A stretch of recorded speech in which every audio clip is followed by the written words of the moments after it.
One, two, three. This is Dr. Alex Avila with Love University, and we're back. I'm an author, speaker, and psychologist. Every week we talk about how to love yourself, others, and higher nature, how to improve your life and your relationships, spirituality, finances, and health.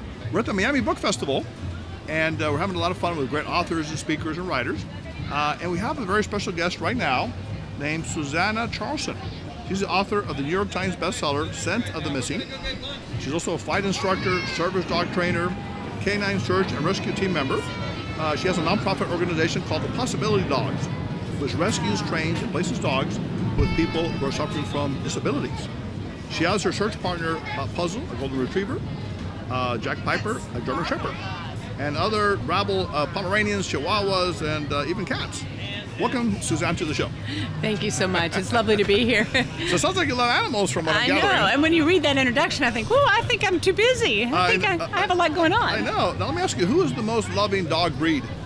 Oh, the most loving dog breed. I don't know that there is an answer to that because they all love in different ways. They all express their love in different ways. Yes.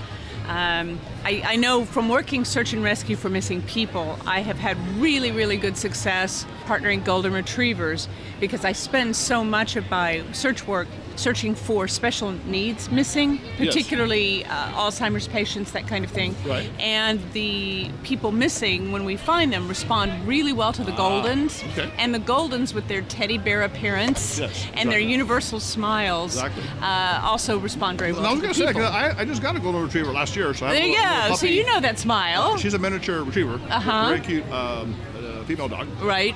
So the key is, giving the love as they do, right? Right. Now, you've written an interesting book. So you have a book, I think it looks like How to Rescue People with a Dog, How to Find Them. Right. Dogs for therapy, like for people that have emotional problems. Right. And then how dogs to find dogs. Yes. So you cover everything. Yes, yes. Well, and they all led one to another. I mean, the first book, Scent of the Missing, is about working a search dog, but so much, again, of my work is working to find the special needs missing. And that relationship with a population of people that didn't necessarily even know they were lost when they were lost. When you say special needs, you mean people that have some kind of mental or physical disabilities? Right. Alzheimer's, dementia, sometimes children on the spectrum. Okay. And so working with that community. How does the dog find them? I mean, how do you do that? Well, the dog finds them like the dog finds any human. I mean, by scent. But what it does mean, what's particular about that group is that sometimes they don't recognize help when it comes for them because they also don't necessarily have good orientation skills. They don't know they're lost. Yes. They can't frame rescue the way you or I might. Yes. So the dog finds them by scent, but it does take a super special, loving dog to make the kind of approach to that kind of missing person that isn't going to scare them. I see. The way scent, do they smell the person's shoe and then tries to find the person based on the shoe? If you're working on a scent-specific search, yes. Yes, you smell the shoe or the pillow, the clothing. Yeah, my dog is actually a little too, she jumps, so she'll probably scare people, I think. Right. She wants to kiss you. How old is she? She's 1, actually. Right. Maybe I need to train her better. I don't know. That's a golden thing, and it's certainly trainable out of it. Do but they yes. jump, and they want to hug you and stuff. Yes. Well, they'll probably scare someone that has a disability. Right? Well, it's absolutely something a search dog can't do, but it is a common golden behavior they have to be trained to outgrow. Very enthusiastic, right? Yes. I love you this much and this tall. Now, the other thing is, this is where it's really fascinating, dogs for trauma recovery. Yes. Now, did you say you had your own personal issues that a dog helped you with?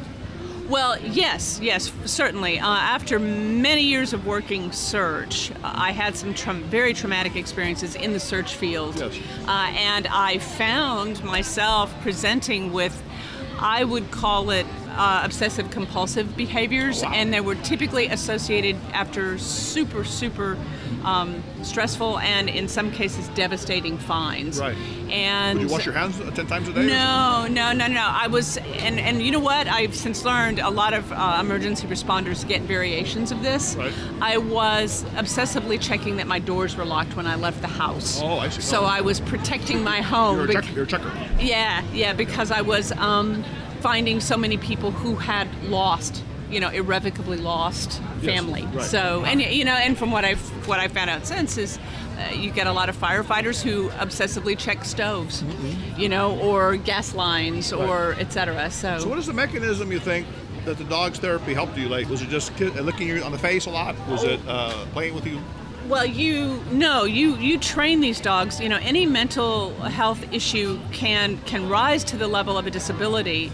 Now, mine did not, but I ultimately had a spinal thing where I needed a mobility dog, right. And so, no, you train a dog to specific tasks to mitigate whatever the disability is. So when I ultimately began training dogs for something like OCD, you train the dog to intervene in the behavior. Oh, really? You teach the dog to recognize the behavior and then intervene in it. Okay. And sometimes that dog's redirection is enough for someone to go, oh, I'm doing this. Okay, that's pretty cool. You know, I didn't realize I was doing this, and now the dog has redirected. Okay, so I thought they just gave you love and it made you feel better if you're depressed. No, that's an emotional support animal. That's a different thing from a service animal. Okay, now Very much you, let's say that you don't have the money, I heard it's like $30,000 to get one like that, or it's a lot of money. Right, can be. Can you just do it by yourself at the house, like Well, the law does allow owner-trained service partners, but it takes training skill. It's not something you can do just randomly. Right. And so I always recommend when people are interested in owner training a dog, to have a trainer, an experienced trainer, help them find the right candidate dog, because not every dog is appropriate. Okay. And then to work with the trainer to get the desired tasks, because you can't just randomly do it and hope to come out successful. And service dogs, of course, have to be able to not only mitigate the condition or assist with the condition, but also they have to be exemplary stewards in the public. You know, they've got to behave appropriately. I see. So let me see if I understand this. So let's say you're depressed. Isn't your dog naturally a therapist? It comes to you and it comes Some are, not all. Not all.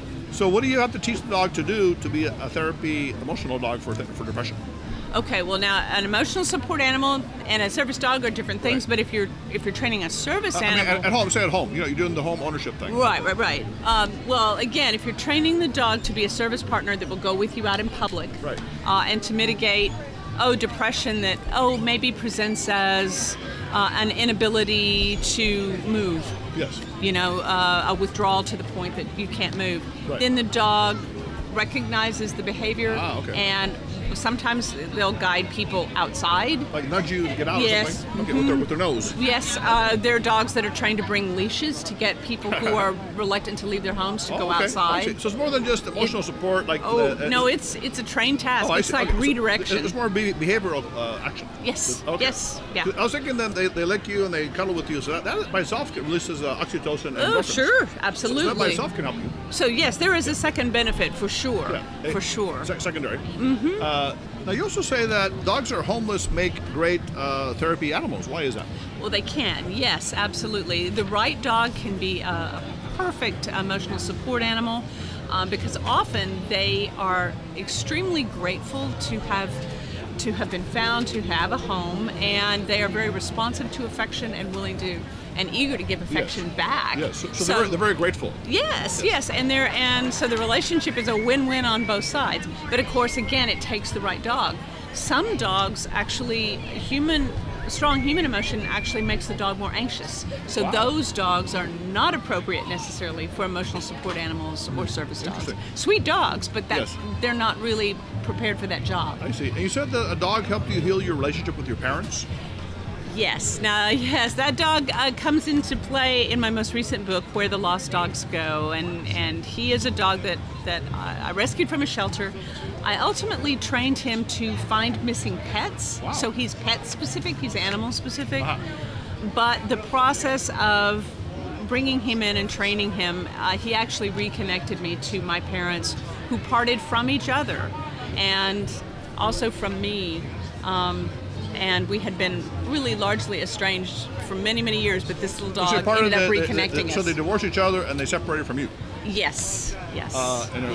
It was a very complicated situation, but yes. So and this little dog brought us back together really before both of them died a year apart. Wow. Well, how did the dog do that? Did they go find them or something? Well, no, they were just, my background with my family had been, we had a strong rescue ethic when I was a child. Wow. And they were both very interested in this little dog and his story as I brought him in. And in talking with them about him, we grew closer and closer. I see what you're saying. So he became really kind of an icon of reunion, if you will. It's a beautiful thing, and the unconditional love, I think, of dogs. Yes, is very important. yes, and the forgiveness. The forgiveness after pain. So in other words, the dogs forgive you? Well, the dog forgives humans. You know, after the dog has suffered hardship, many dogs are willing to forgive humans, and then ultimately that's a lesson in forgiveness we can bring to the other humans. If someone beats the dog, and then they get a new owner, they're not going to be angry at the new owner. Well, we don't know. I mean, again, every dog is unique, but yes, generally there's forgiveness, you're saying. Many dogs, yes, are capable of a level of forgiveness that humans can aspire to. That's beautiful. Now, they also use a term called magnet dog. Is that the dog that attracts other dogs? Yes. How does that work? A magnet dog is just one whose personality is very non-threatening and comforting. And so often a frightened animal will run right to or make their way right to the magnet dog for a sense of protection. I see. I thought that would be interesting. What if we have magnet people? Is there a way to become a magnet person? Yes, I think there is. I think there is, and it requires a compassion and an empathy and a willing to see from somebody else's point of view. Yeah, it's a beautiful idea. Also a capacity to listen. To listen, right? And also to be empathetic. And to meet people where they are. Exactly. And also, I guess, to give people comfort. Yes. Because I'm thinking of dogs that they give comfort, they give love. You said they're patient too, right? Yes. Like they're waiting for you constantly, like at the door. Right? It's kind of crazy. You are my favorite person every time you come in. Yes. Now, is there a way we can do that? I mean, we're not that patient as human beings, right? Right. So we need to learn that, a little bit of that. Love University, we talk about loving energy, for ourselves and others. But part of love is patience, and also kindness. And those things are rare in our society. But this is a great example. I really admire the work you're doing. You're doing a wonderful thing, with animals. You're helping people. You're helping animals. You're bringing everyone together. Where can people learn more about your information? You have books and seminars you do? Well, yes, I have 3 books out, and all of them are available to be found on SusannahCharleson.com. Yes. I write for Houghton Mifflin Harcourt, so I'm also available on their publisher website. But and I've got a Facebook presence, Susannah Charleson Author, and I encourage people to reach out to me. Exactly. I'd love to talk to them. What's your website again, Susannah? SusannahCharleson.com. That's simple to know. Okay, easy. Beautiful. All right. Yes. It's been a pleasure. Well, I'd love to have you on again. Thanks for coming to the book fair. Take care. Until next time. Thank you. Okay. So, Love University students, if you have any questions, you can email us at loveuniversitylove@gmail.com, 310-226-8090. Visit us at loveuniversity.love. Like us on Facebook at Love University Podcast. Follow us on Twitter and Instagram at Love_U Podcast. Until next time, Love University students, put away your notepads, your books, your iPads, and this is Dr. Alex Avila.